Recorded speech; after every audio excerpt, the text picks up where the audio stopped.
Olá! O Quem Quer Que Eu Explique de hoje vai explorar a técnica molecular que vem revolucionando a ciência, CRISPR-Cas9. Esse é um modelo didático apresentado à professora doutora Vanessa Rodrigues. Os discentes responsáveis são Calma Pereira, Charlotte Velame, João Pedro Reis e Marina Filadelfo.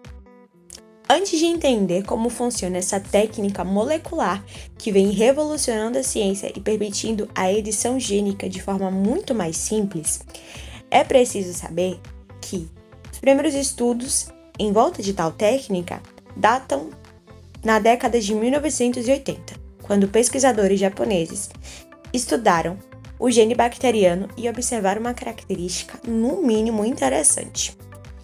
Eles observaram que o gene bacteriano era composto por repetições interespaçadas, curtas e agrupadas, que recebeu o nome de Cluster Regule Interspaced Short Palindromic Repeats. O nome é difícil, mas o mecanismo é mais simples do que você imagina.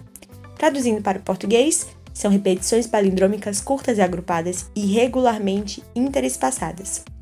Para entender exatamente como funciona esse mecanismo, é preciso voltar para alguns conceitos e estudos de biologia molecular. É preciso lembrar que o nosso DNA é formado por uma dupla hélice e por nucleotídeos, sendo eles basicamente adenina, timina, guanina e citosina. Observaram então que existia palíndromos de nucleotídeos. Mas, afinal, o que são palíndromos? Um bom exemplo, e simples, é ovo, subir no ônibus. Basicamente, são palavras e frases que, escritas ou lidas de trás para frente, mantêm exatamente o mesmo sentido e significado.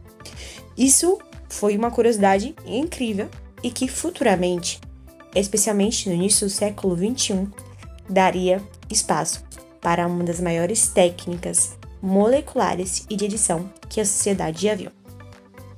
Mas, tempos depois, a ciência evoluiu e se descobriu que o CRISPR, na verdade, era um mecanismo do sistema imune de bactérias. Basicamente, era uma forma das bactérias se protegerem e se defenderem contra vírus, especificamente um vírus bacteriófago, que é um vírus especialista em atacar bactérias. Logo, aumentaram-se os estudos para entender como funciona esse mecanismo do sistema imunológico.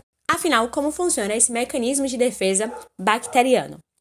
Quando um vírus tenta infectar uma célula bacteriana, injetar o seu fragmento de ácido nucleico, seu material genético, a bactéria utiliza esse fragmento de ácido nucleico para colocar em uma região específica do seu genoma, uma região entre CRISPRs, e vai transformar esse material genético em um gene memória.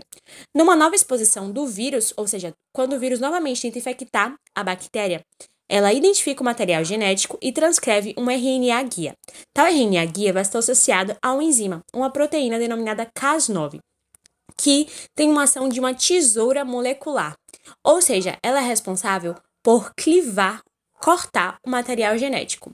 Dessa forma, o RNA guia ele leva a enzima Cas9 exatamente ao local do genoma, que deve ser cortado o material genético, que é o material genético viral, impedindo assim a replicação viral e fazendo com que a bactéria fique livre do vírus.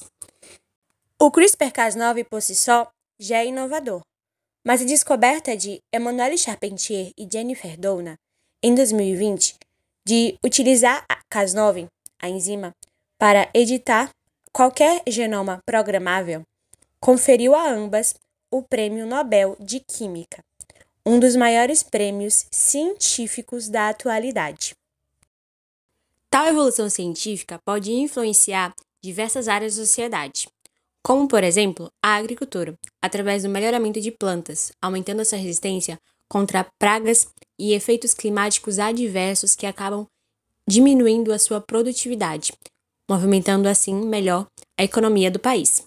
Na área da saúde, pode ajudar a qualidade de vida de pacientes portadores de HIV, câncer e talassemia, que é uma doença hereditária, e também extinguir doenças de agentes infecciosas transmitidas por mosquitos, em sua maioria, como malária, zika, chikungunya, dengue e febre amarela. Parafraseando Homem-Aranha, com grandes poderes vem grandes responsabilidades, por isso devemos prestar atenção às limitações bioéticas, aos aspectos éticos da implementação da técnica em humanos e às consequências da implementação, colocando sempre na balança tanto discussões políticos, religiosos que existem em nosso país, mas também levando em consideração a necessidade do avanço científico para melhorar a qualidade de vida de toda a humanidade. Dessa forma, eu deixo questionamento para você. Você acha que o CRISPR ele vai ser empregado de forma inteligente, responsável e ética pelos seres humanos? Além disso, o que você, enquanto cidadão comum e futuro farmacêutico, pode fazer para melhorar e impedir com que seja utilizado de forma errônea e que acabe afetando a vida das pessoas negativamente? É isso. Foi uma explicação lúdica de mais um quadro de Quem Quer Que Eu Explique. Espero que tenham gostado.